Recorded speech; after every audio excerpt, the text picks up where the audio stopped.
Hello everyone, welcome back to my channel. Guys, આટલા દિવસથી હું ગાયબ હતી. આઈ થિંક સો 2 દિવસથી હું ગાયબ હતી અને ઘણા બધાની કમેન્ટ્સ પણ આવતી હતી કે બ્લોગ કેમ નથી આવતા.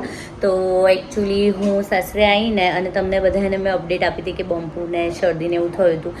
તો મને પણ એની અસર થઈ હતી અને મને આજે મસ્ત બેટર ફીલ થઈ રહ્યું છે, ટચ વુડ. એટલે મને થયું કે ચલો વ્લોગ સ્ટાર્ટ કરીએ. પ્લસ કાલે પણ મને સારું જ હતું, એટલે કાલથી જ મને સારું ફીલ થતું હતું.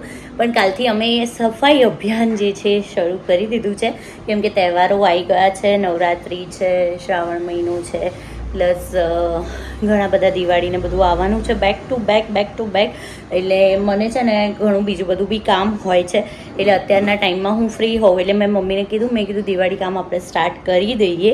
ધીમે જેટલું થાય એટલું આપણે કરીએ અને એવું નહીં કે લોડ લઈને જ કરીએ. તો કાલે થોડું કર્યું અને અત્યારે હું તમને ઘર બતાવું.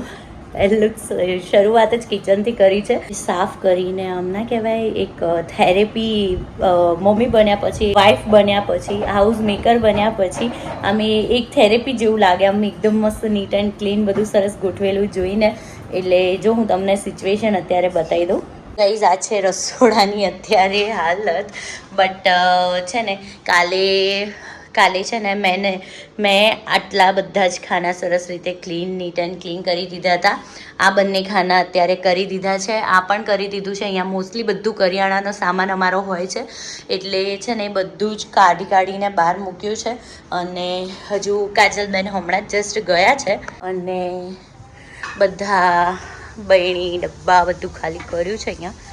અહીંયા જો મમ્મી બધું લૂછી રહ્યા છે બેઠા. હેલો, કેમ છો?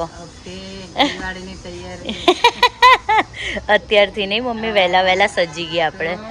ડાયરેક્ટ નવરાત્રી સ્કીપ કરીને દિવાળીમાં પહોંચી ગયા. અને અહીંયા વર્ધન જો, વર્ધન હાય તો કર, આમ જોઈને તો હાય ગાઈઝ. ગેમ રમું છું, ફોન રમું છું. હાય. અને અહીંયા બધું અમે તપાવવા મૂક્યું છે, કરિયાણું ને બધું. અને બસ આ બધું સાફ સફાઈ કરી રહ્યા છે અમે લોકો. અને અત્યારથી કામ સ્ટાર્ટ કરવાનું રીઝન પણ એ છે કે પછી back to back events, festival, wedding season આવે એટલે મારે ઇવેન્ટ્સ એન્કરિંગ ને બધું કરવાનું હોય. એની સાથે પછી આ બધું રહી જાય. અને ઘરમાં તો યાર ચોખ્ખાઈ જરૂરી છે, મોસ્ટ ઇમ્પોર્ટન્ટ. એટલે મને થયું કે ભાઈ ચલો સ્ટાર્ટ કરી દઈએ. જેટલું થાય એટલું ધીમે કરીશું. અને નવરાત્રિ આવતા એ પહેલાં તો ફ્રી થઈ જ જઈશું. એટલે હવે આ બધું જે કામ છે એ ચાલી રહ્યું છે, કામકાજ. હવે બધું ઓલમોસ્ટ સરસ લૂછાઈ ગયું છે, ધોવાઈ ગયું છે. હવે ખાલી બધું ભરી અને પાછું એના સ્થાન ઉપર મૂકવાનું છે, એ મૂકી દઈએ એટલે અમે લોકો ફ્રી. પછી અમારા જે કાજલબેન છે કચરા પોતા કરી દે એટલે કિચન તો ક્લીન થઈ જશે. પછી ધીરે જેમ આગળ અપડેટ આપીશું, મતલબ અપડેટ આપતી રહીશ કે હવે શું કરવાના છે એ બધી. તો ગાઈઝ, ફરી એકવાર હું તમને એ પણ પૂછીશ કે તમારે મારો રૂમ ટૂર જોવો હોય તો ડેફિનેટલી કમેન્ટ કરજો. મસ્ત રૂમ ટૂર કરીશ મારું અને એક વસ્તુ ડિટેલ્સમાં કહીશ અને તમને જોવાની બહુ મજા આવશે. તો મને જરૂરથી કમેન્ટ કરજો કે રૂમ ટૂર કરું કે નહીં. અને ચલો હવે થોડી વાર રહીને આ ગોઠવી કાઢીએ બધું.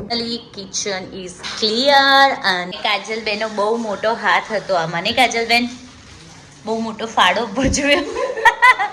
મજા આવી નહીં પણ. અને અત્યારે વાગી ગયા છે રાતના 10, એટલે અમારે તો કામ તો સાંજે 5:30 પતી ગયું હતું. પણ પછી છે ને અમે લોકો બહુ જ થાક્યા હતા, નહીં કાજલબેન? આરામ કરીને આવ્યા કાજલબેન, અને અમે પણ આરામ કર્યો. મેં ત્યારે બ્લોગ કેમ ના લીધો, બિકોઝ છે ને ત્યારે અમે ફટાફટ બધું સરખું કરવામાં લાગી ગયા. વર્ધન થોડો ક્રેન્કી થઈ ગયો હતો એટલે એને સાચવતા બધું ફટાફટ પતાવી દીધું. પ્લસ એ પછી એટલો થાક લાગ્યો અને હું મમ્મી બંને નહીં, મમ્મી આડા પડી ગયા. એટલે આમ શું કહેવાય, ધ્યાન જ ના રહ્યું ને બ્લોગ લેવાનું. નહીંતર ઈચ્છા તો હતી કે મસ્ત બ્લોગ લઈએ, પણ ત્યારે ઈચ્છા ના થઈ, થાક્યા હતા. થોડો ઘણો લઈ લીધો તો બ્લોગ. અને મારી ઈચ્છા એવી હતી કે મસ્ત ગોઠવીએ ને એ વખતનો બી બ્લોગ લઈએ.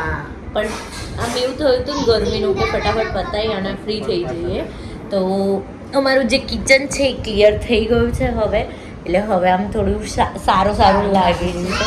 હજુ પણ કિચનની ટાઇલ્સ ને બધું લૂછવાનું બાકી છે અત્યારની. હજુ થોડા દિવસ પછી કરીશું કેમ કે હવે બધા તહેવારો પણ ચાલુ થઈ ગયા છે. અને રાંધણ છઠ આવશે ને મમ્મી એટલે પાછું કિચન એવું થશે. એટલે ત્યાં એના પછીની જે પ્રોસેસ છે એ બાકી રાખી છે. એટલે થોડા દિવસ પછી જ અમે લોકો કરીશું. રાંધણ છઠમાં કંઈક અલગ જ બનાવવાના છે આ વખતે નહીં મમ્મી. અને એ બ્લોગ જોવાની તમને બહુ મજા આવશે. અને અત્યારે બંપુ આવી ગયા છે ને વર્ધન છે ને ડાયપરમાં ફરી રહ્યો છે એટલે હું એને નહીં બતાવું પણ હું બંપુને મળાવું. 2000 years later. છે ડે 2 અને એકચ્યુઅલી કેવું થયું કાલે જેમ મેં કીધું ને કે હું બંપુને મળાવું અને જેવો મેં બેક કેમેરો કર્યો એવું જ ફોન મારો સ્વિચ ઓફ થઈ ગયો હતો. પ્લસ મારા ફોનમાં ખબર નહીં શું પ્રોબ્લેમ થઈ ગયો તો ફોન છે ને ચાર્જિંગમાં 2-3 કલાક સુધી કન્ટિન્યુ મૂકી રાખ્યો. ત્યારે માંડ 10% ચાર્જિંગ થયું અને પછી આખી રાત મારે ચાર્જિંગમાં મૂકી રાખવો પડ્યો હતો.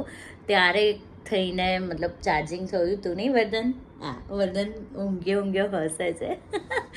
એટલા માટે થઈને પછી મેં કાલે વ્લોગ ના કર્યો. મારી ઈચ્છા એવી જ હતી કે આજે વ્લોગ આવી જાય અને તમે બધા જુઓ પણ આના લીધે થઈને થોડો ઇશ્યુ થયો છે. પણ કંઈ નહીં. હવે અત્યારે એવું છે કે અમે લોકો ક્યાં જઈએ છીએ વર્ધન? યસ અમે જઈએ છીએ પિક્ચર જોવા. વાહ નરસિંહા કરીને એક નવું મૂવી આવ્યું છે એ જોવા જઈએ છીએ અમે લોકો. હવે જોઈએ કેમનું છે કેમનું. હા ભગવાનનું છે પિક્ચર નહીં બેટા હે ને. વર્ધનને મજા આવશે જોવાની. રીતે જોઈને આવી એટલે એણે મને કીધું કે તું વર્ધનને લઈને જા જ બહુ મજા આવશે. હા બીક નહીં લાગે હો બેટા. તો હવે બસ હવે થોડી જ વારમાં વર્ધનને રેડી કરી દઉં છું. બંપુ તો અત્યારે ઓફિસ છે. હું મારા સાસુ મારા નણંદ અમે લોકો જવાનું વિચારીએ છીએ. સો લેટ સી હવે શું પ્લાન બને છે શું નહીં જઈએ છે કે નહીં એ પણ તમને થોડી જ વારમાં કહું. નહીં વર્ધન એ પહેલાં વર્ધનને છે ને નવડાવીને ફ્રેશન અપ કરી દઉં. ગાઈઝ અમે લોકો પહોંચી ગયા છીએ. અહીંયા છે વર્ધન. અહીંયા અમે પોપકોર્ન લઈ લીધી છે. તીર્થ છે અને મમ્મી અને પીનુબેન તો અંદર જતા રહ્યા. તીર્થ નહીં ઓકે ચલો ઓલમોસ્ટ મૂવી ચાલુ થઈ ગયું છે. હાય કે દે મુझे अंधा कर दिया था એને નહીં બતાય. વાસુદેવાય ઓમ નમો ભગવતે વાસુદેવાય. વર્ધનના મૂવીમાં એટલો ઇન્ટરેસ્ટ પડ્યો છે. ઇન્ટરેસ્ટથી જોઈ ગયો છે ને. વર્ધન મજા આવે છે? વર્ધન મજા આવે છે? આવી ગયા હતા અને મૂવી જોઈને પછી મારે 1-2 કામ હતા એ પતાયા અને અત્યારે અમે લોકો જમવા બેઠા છીએ. મસ્ત મજાનું જમવાનું બનાવ્યું છે જો હું તમને બતાવું અને સાથે બધાને મળાવું બી ખરા. હેલો દીદી. હાય પપ્પા. Hello mummy. બોલો મજામાં? બહુ દિવસ થઈ ગયા. એકચ્યુઅલી કાલે બી મારે બ્લોગ શૂટ કરીને મૂકવો તો પણ મેં કીધું ને એમ બેટરીનો ઇશ્યુ થઈ ગયો હતો. અત્યારે બસ હવે જે જમવા બેઠા છે મસ્ત મજાનું જમવાનું તમને બતાવું. મેં બનાવી છે આજે મને દલિયા ખીચડી ખાવાની ઈચ્છા થઈ છે. ડુંગળી બટાકાનું શાક ભાખરી અને બંપુએ છે ને આજે વહેલા જમી લીધું હે ને.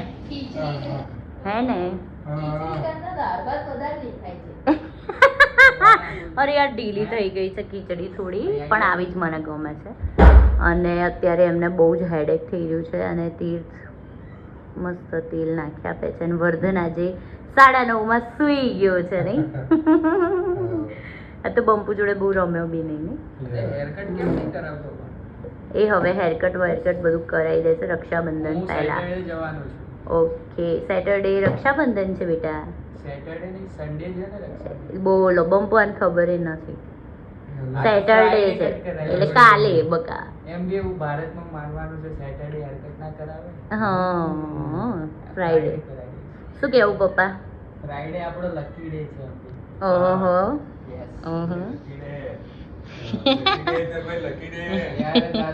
ચલો હવે તમે લોકો વાતોમાં ના ઉલझावશો. મને લાગે છે ભૂખ એટલે હું જમી લઉં. ના બકા મને ખાઈ લેવા દો.